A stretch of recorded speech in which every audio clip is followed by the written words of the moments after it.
What's going on, guys? It's Phil here, and welcome back to the YouTube channel. Today we are going to be talking about AEW All In 2024, as I'll be giving you guys my prediction for the big event that happens tomorrow at Wembley Stadium in London, England. We got 10 matches to go over. It's easily been one of the best build AEW pay-per-views that AEW has really ever produced, and I'm really looking forward to the event. The event happens live at 1 p.m. tomorrow Eastern Standard Time. And yeah, we're just going to be going over the card, and I cannot wait to talk about All In with you guys. But before we do, make sure to hit the subscribe button, turn on the bell for all notifications, as well as like the video if you guys want to see more AEW content right here on the channel. But without further ado, let's get right into AEW All In 2024 from Wembley Stadium. First matchup on the card that we are going to be talking about is this mixed tag team matchup between Kris Statlander and Stokely Hathaway, taking on the team of Willow Nightingale and Tomohiro Ishii. As of the recording of this video, this is the only matchup that is going to be happening on the 0 hour for AEW All In, and honestly, this should be a fun tag team match for what it's going to be. The winner of this tag team match gets to choose the stipulation for the Willow Nightingale versus Kris Statlander match that is going to be happening 2 weeks later at AEW All Out in Chicago. And it's been fun seeing these two ladies mix it up in the rivalry that they have been going at for the better part of the last few months. So I cannot wait to see what this matchup has in store, but my overall prediction is going to be Willow Nightingale and Tomohiro Ishii picking up the victory. Now, in terms of what stipulation they could actually choose for the matchup at All Out in Chicago, I don't know. I guess we're going to have to figure out what that is going to entail 2 weeks from now at All Out. Now we get to the main card, is where we are going to be having the FTW Championship be on the line as Chris Jericho defends against Hook. And I'm just going to flat out say it. Hook needs to win this FTW Championship back. Though I have actually enjoyed what Jericho has done with the whole learning tree gimmick, it's just done, it's over with, and we need to see a new champion in Hook come All In tomorrow night. What we need to do, honestly, is we really need to have Hook win back this championship, retire it immediately so that we can see what the potential for him is down the road in terms of other aspects within AEW. Because you're not going to know what you have in this kid until he is gone from the company. So ultimately, what I really want to see is Hook win back that championship, retire it almost immediately by giving it to his father, and allow him to do other things within AEW so that he can thrive within that company. So Hook gets the win, gets the championship back, and then we'll see where his future is from there. We got a three-way tag team match for the AEW World Tag Team Championships, as we have the Young Bucks defending against FTR and the Acclaimed. Last year at AEW All In, we saw the Young Bucks take on FTR for the AEW World Tag Team Championships, and now that we have the Acclaimed in it, it's going to be even more insane for what the Tag Team Championships are going to represent within AEW. And yeah, you know, at the end of the day, this whole Elite storyline may have fallen off a cliff, but I still see them retaining the tag team title somehow. And if they're not going to retain the titles, it's going to be FTR winning them back. But I got the Young Bucks retaining their AEW World Tag Team Championships. This one kind of just seems a little bit easy for me. The Patriarchy defend their AEW World Trios Championships against the House of Black. We have Pac with 2 members of the Blackpool Combat Club and Claudio Castagnoli and Wheeler Yuta. And then we also have Bullet Club Gold in there with Juice Robinson and the Guns. And let's not forget, this is a London ladder match for the championship, so that adds even more to the whole situation that's going on with the Trios Championships. With 12 men being in this ladder match for the AEW World Trios Championships, there's no telling what kind of chaotic scenes we're about to witness within this Trios Championship matchup. But with that being said, I don't think the Patriarchy are losing these Trios Championships, mainly because they relatively just got the championships. So I don't see the House of Black winning, even though I would love for that to happen. I don't see Pac being Trios champions with the Blackpool Combat Club, even though I think that would kind of be really cool to see. And ultimately, I don't see Bullet Club Gold getting the titles back.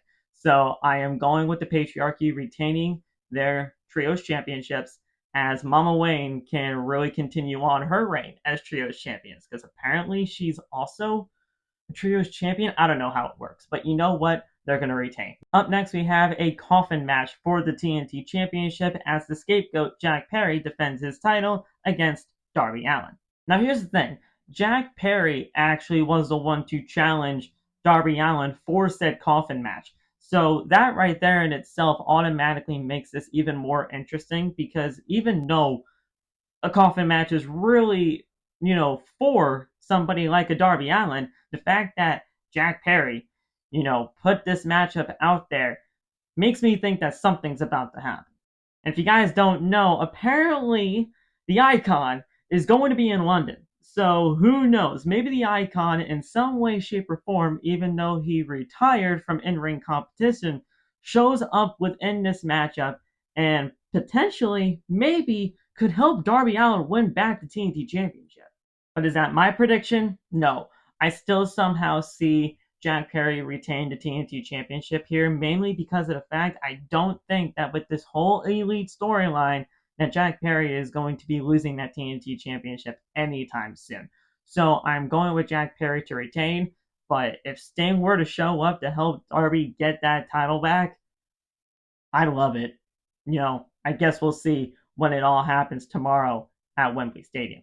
Up next, we have the Casino Gauntlet match for a future shot at the AEW World Championship.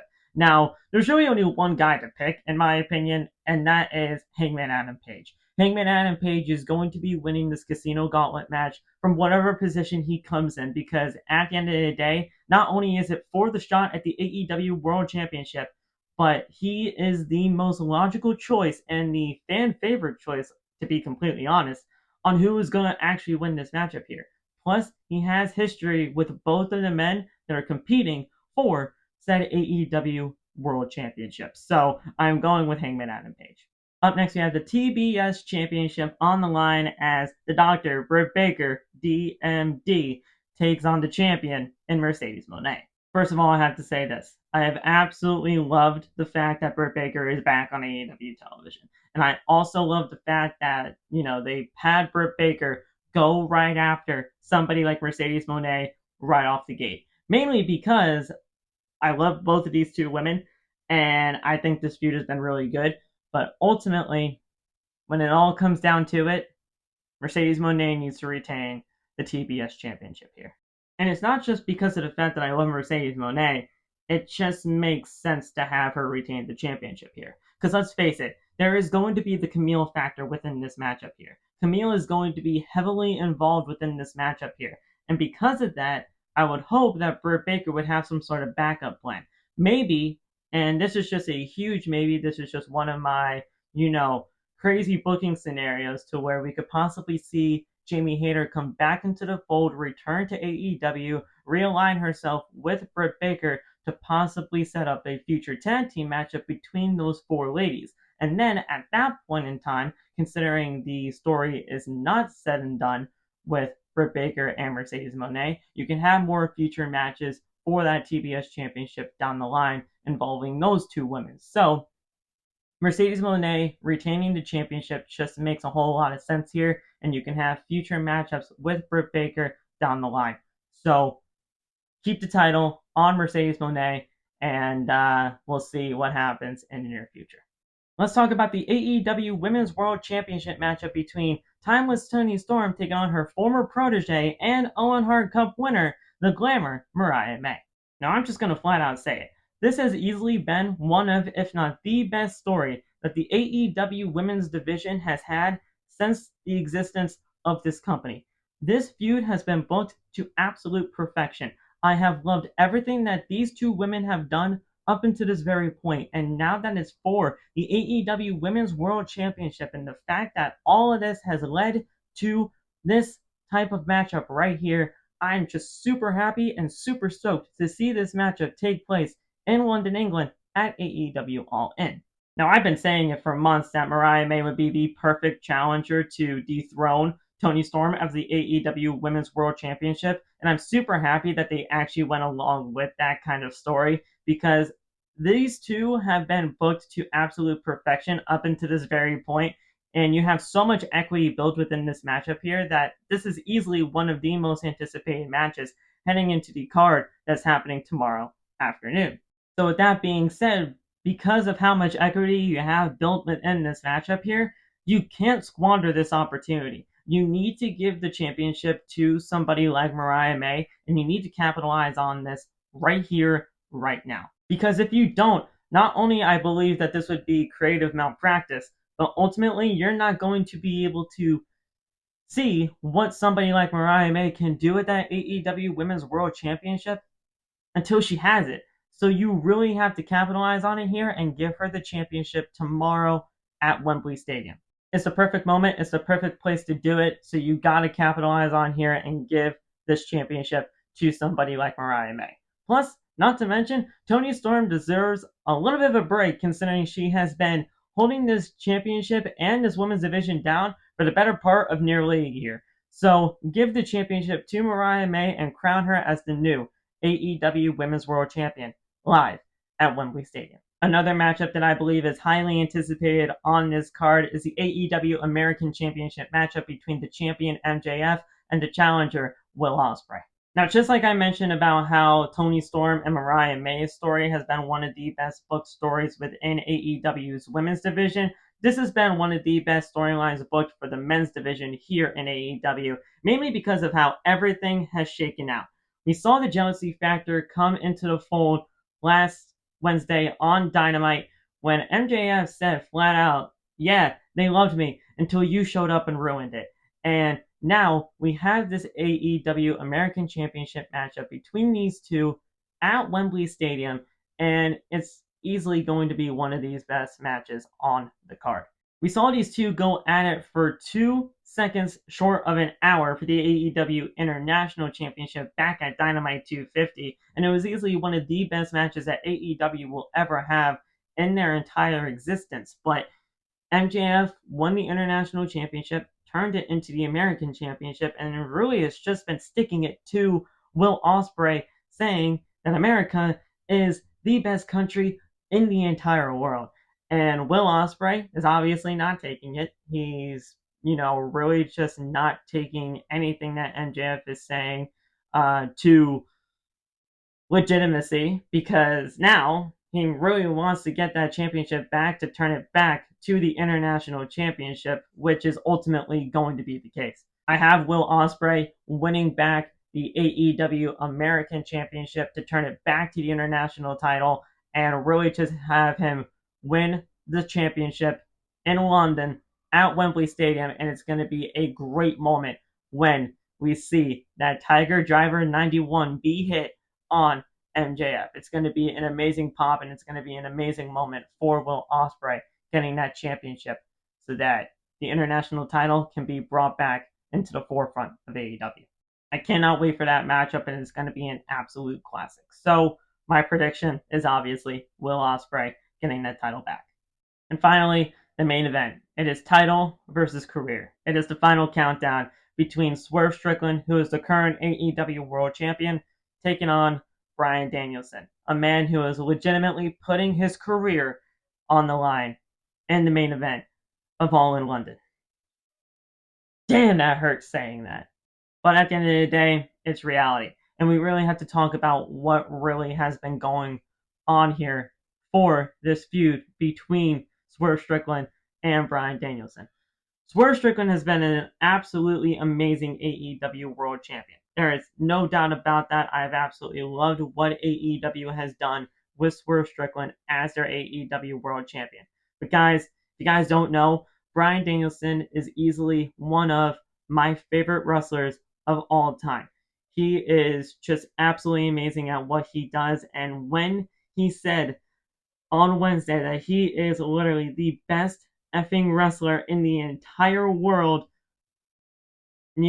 everybody was just standing on their feet in Cardiff for when he was making that passionate promo, because while he was right in saying that it was kind of just thrown around as a token within that company, he really is one of the best, if not the best professional wrestler in the world. I love Bryan Danielson, and I am going to be so sad if tomorrow night will be his final night as an in-ring competitor. But like I said, it's a reality that we all kind of just have to deal with because, Bryan Danielson, while he is one of the best wrestlers in the world, in my opinion, there's always that time and place to where you really just have to hang up the boots and call it a career. And like I said, if this is the final time that we see him in a professional wrestling ring, all I have to say is thank you, Bryan. Now, when it comes down to the winner of this matchup here, you can legitimately make an argument for either one of these two men to walk out as the AEW World Champion. Obviously, Swerve Strickland has been a great AEW World Champion, and you would want to see that continue. But selfishly, for fans of Bryan Danielson like myself, we don't want to see Bryan's career come to an end. So we would want Bryan to win the championship. My ultimate pick is going to be Bryan Danielson. I firmly believe that Bryan Danielson will walk out of Wembley as the AEW World Champion. But if he doesn't, then we're just going to have to share a cry because it's going to be a very sad moment and just allow, Bryan Danielson to walk out into the sunset and call it a career. Not only has this been one of the most anticipated matches on this card, but at the end of the day, this is easily one of the hardest matches to call because, like I said, you can make the argument for any one of these two to win, and it would be the right decision. Like I said, I'm going with my guy. I'm going with Bryan Danielson to win the AEW World Championship. But if he doesn't, all I have to say is thank you, Bryan Danielson. So that's it, guys. Those are my AEW All In 2024 predictions. If you guys liked the video, make sure to hit that thumbs up on your way out. And while you're at it, don't forget to hit that subscribe button and turn on the bell for all notifications. That way you never miss an upload right here on the YouTube channel. And without further ado, I'll see you guys in the next video. Have a good one, and peace.